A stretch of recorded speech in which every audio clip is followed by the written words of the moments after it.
Shalom saudaraku, Bapak Ibu yang kekasih, saya senang dan bersyukur bisa bersama-sama bersekutu di dalam firman Tuhan untuk minggu ini.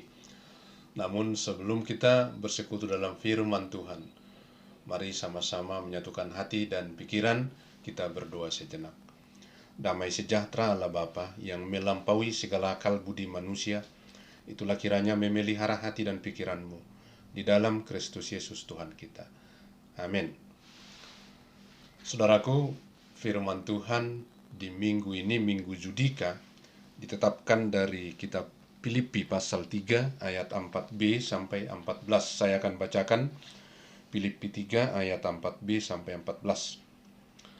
Jika ada orang lain menyangka dapat menaruh percaya pada hal-hal lahiriah, aku lebih lagi, disunat pada hari ke-8, dari bangsa Israel, dari suku Benjamin, orang Ibrani asli. Tentang pendirian terhadap hukum Taurat, aku orang Farisi. Tentang kegiatan, aku penganiaya jemaat. Tentang kebenaran dalam mentaati hukum Taurat, aku tidak bercacat. Tetapi apa yang dahulu merupakan keuntungan bagiku, sekarang kuanggap rugi karena Kristus. Malahan segala sesuatu kuanggap rugi, karena pengenalan akan Kristus Yesus Tuhanku lebih mulia daripada semuanya.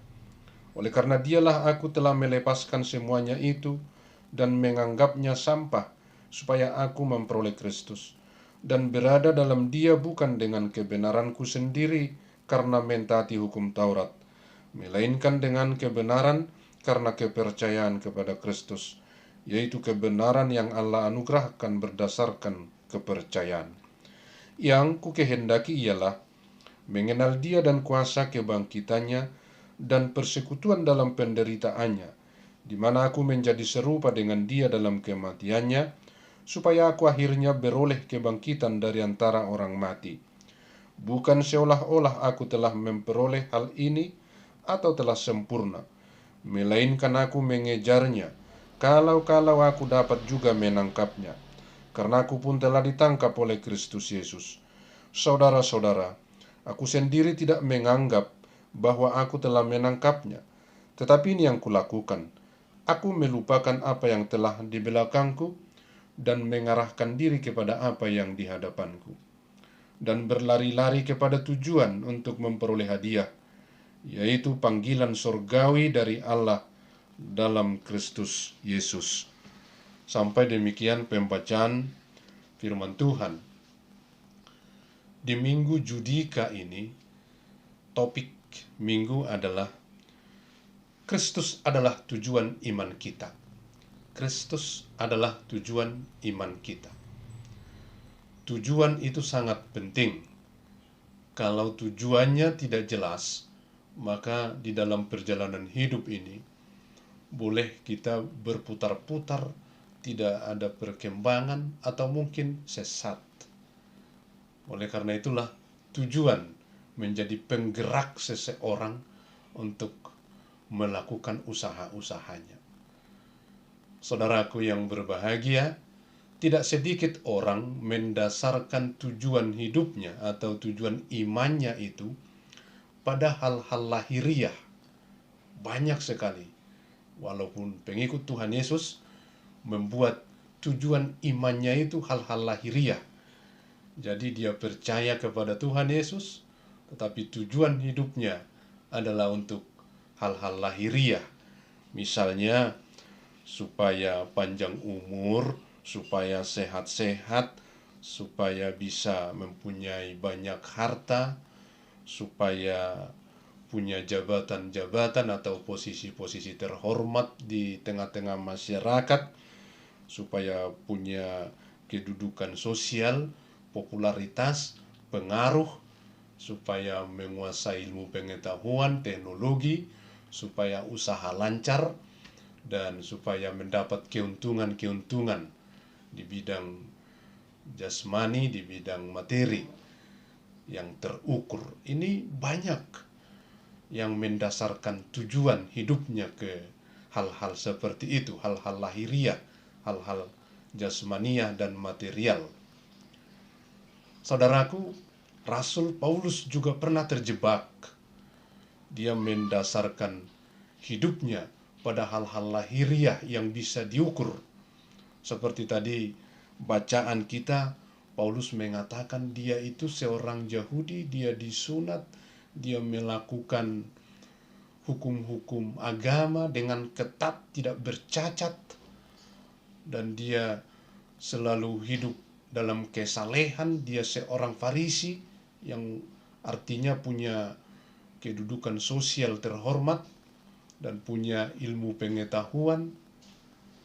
Tetapi ketika Paulus bertemu dengan Tuhan Yesus, menerima Tuhan Yesus, apa yang tadinya diperjuangkan dengan sangat luar biasa, hal-hal lahiriah itu semua ditinggalkan, ditanggalkan, semua dianggap kerugian, bahkan disebut dianggap sampah.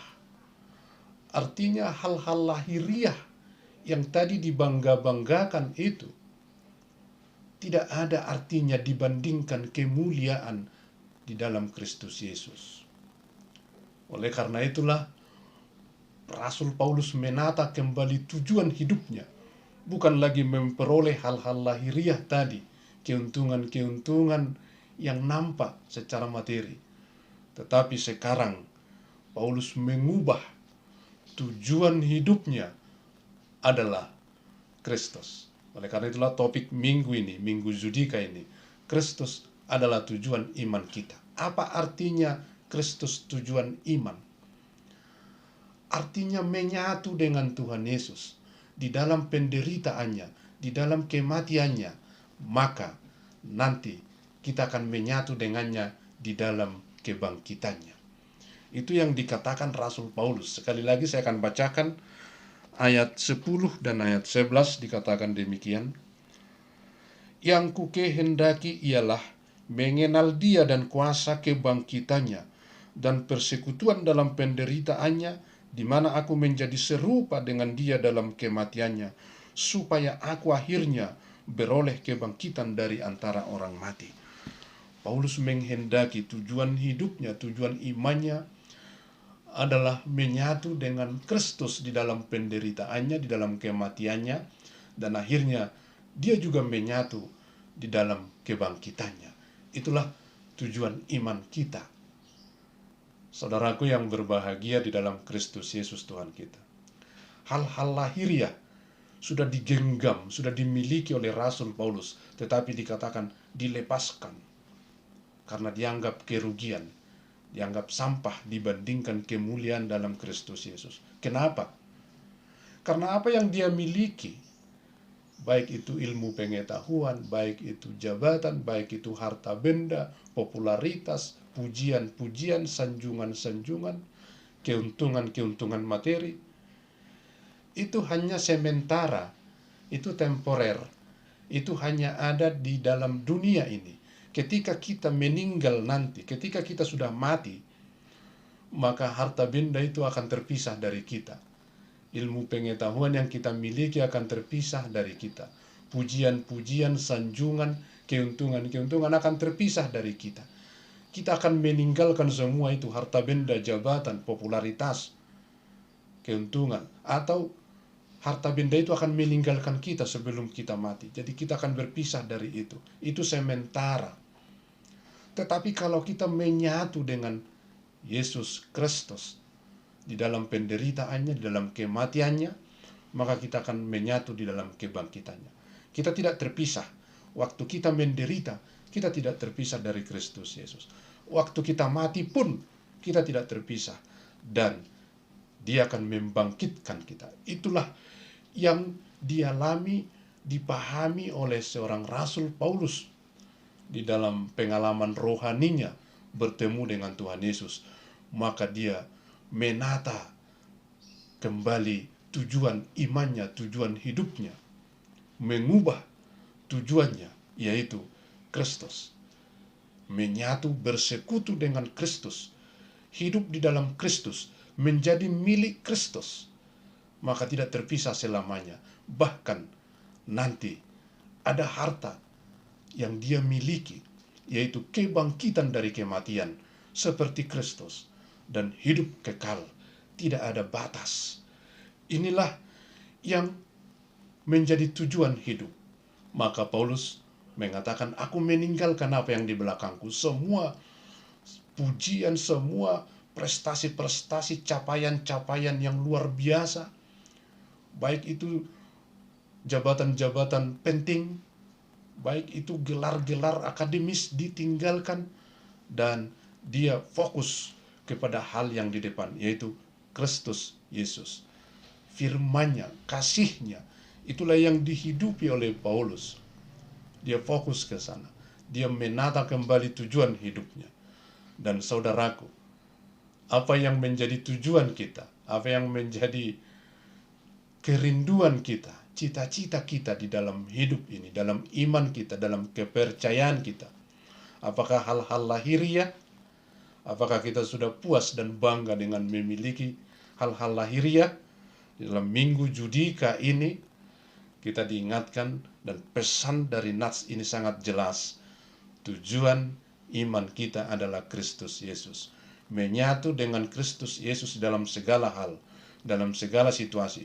Situasi sulit, kondisi buruk, kita harus tetap menjadi milik Yesus, dan Yesus menjadi milik kita.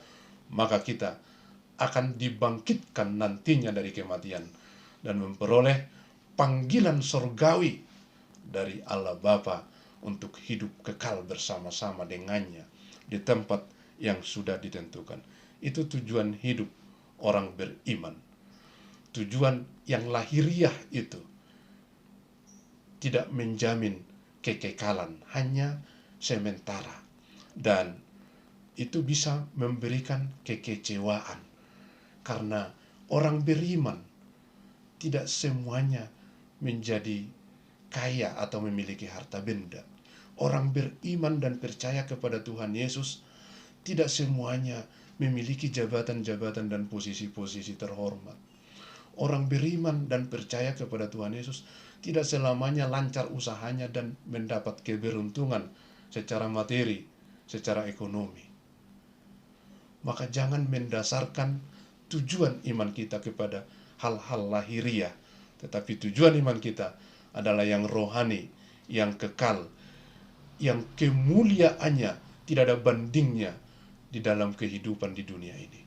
Itu tujuan iman orang percaya, yaitu menyatu dan bersama-sama dengan Kristus Yesus di dalam segala situasi. Maka nantinya di ayat yang terakhir dikatakan, aku berlari-lari kepada tujuan untuk memperoleh hadiah. Hadiahnya itu panggilan surgawi dari Allah dalam Kristus Yesus. Kita akan mendapat panggilan surgawi bersama-sama, hidup dengan Allah Bapa, kekal selamanya, hidup yang tiada batas. Kristus adalah tujuan iman kita. Amin. Kita berdoa. Terima kasih Bapa di sorga, firman-Mu telah mengingatkan kami untuk tidak fokus kepada hal-hal lahiriah yang jasmani dan material di tengah-tengah kehidupan ini. Kami akan berlari fokus kepada tujuan kami, yaitu Kristus Yesus, bersama-sama dengan Kristus Yesus, menyatu dan bersekutu dengannya dalam setiap situasi, supaya kami juga dibangkitkan pada saatnya dari kematian dan mendapat panggilan surgawi, hidup kekal bersama-sama Allah Bapa. Itulah tujuan kami, itulah iman kami, itu kepercayaan kami. Maka kami menjadi pengikut Tuhan Yesus Kristus. Demi tujuan itu, hal-hal rohani, hidup kekal yang tidak terbatas. Terima kasih atas firman-Mu. Kuatkan kami untuk hidup di dalamnya. Ampuni dosa kami, dalam Kristus Yesus terimalah doa kami. Amin. Selamat hari Minggu saudaraku, selamat beribadah. Tuhan Yesus menyertai.